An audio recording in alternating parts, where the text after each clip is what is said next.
In-numru ta' Maltin li applikaw għal passaport fl-ewwel nofs ta' din is-sena kważi laħaq iċ-ċifri ta' sena sħiħa fl-2019, l-aħħar sena ta' qabel il-pandemija.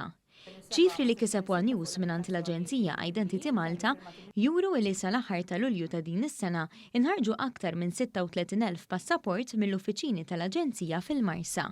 F'sena sħiħa fl-2019, in-numru ta' passaporti li saru kien ta' ftit aktar minn 43,000. Iċ-ċifri wara sentejn ta' pandemija juru li n-nies reġgħu qed isifru u qed isifru ħafna u fl-aħħar ġimgħat dan ġab miegħu pressjoni aktar minn normal fl-uffiċini tal-Identity Malta. Il-kap tat-taqsima tal-Uffiċċju tal-Passaporti Joanne Caruana spjegat li l-Aġenzija mill-ewwel ħadet azzjoni meta bdiet tara iż-żieda fid-domanda.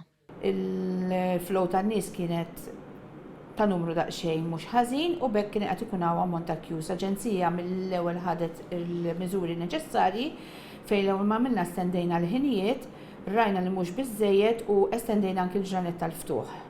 Barra minn hekk għamilna spazju ikbar fejn jistennew in-nies biex jakkomoda n-numru ta' nies li kienu qegħdin jiġu, żidna l-biometric stations fejn jittieħdu ir-ritratti, għamilna wkoll self-service kiosk fejn nies jistgħu jieħdu l-biometrics waħedhom bekk ikunu iktar effiċjenti u anke għamilna sistema tal-booking online. Hija spjegat x'għandhom jagħmlu l-adulti li jridu japplikaw għal passaport jew iġedduh. L-ewwel ħaġa trid tiġi personalment ġol uffiċċju tagħna ġewwa l-Marsa, tippreżenta l-applikazzjoni li hija l-Form A mimlija bil-formazzjoni kollha neċessarji, jekk inti qed tagħmel passaport tal-ewwel darba jew tlift il-passaport ta' qabel l-importanti li għandek bżonn ir-rekomandant.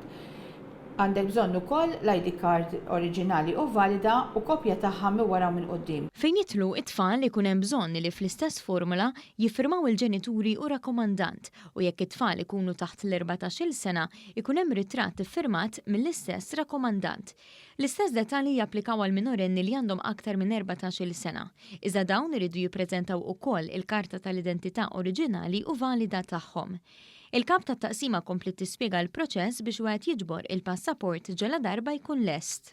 Wara 4 tim ta' xogħol, il-passaport ikun lest u l-applikant jista' jiġi jiġbor il-passaport. Importanti illi jippreżenta l-ID card oriġinali u valida f'każ li qed jiġbor tiegħu, f'każ li qed jiġbor tat-tfal wieħed mill-ġenituri jrid jiġi bl-ID card oriġinali wkoll.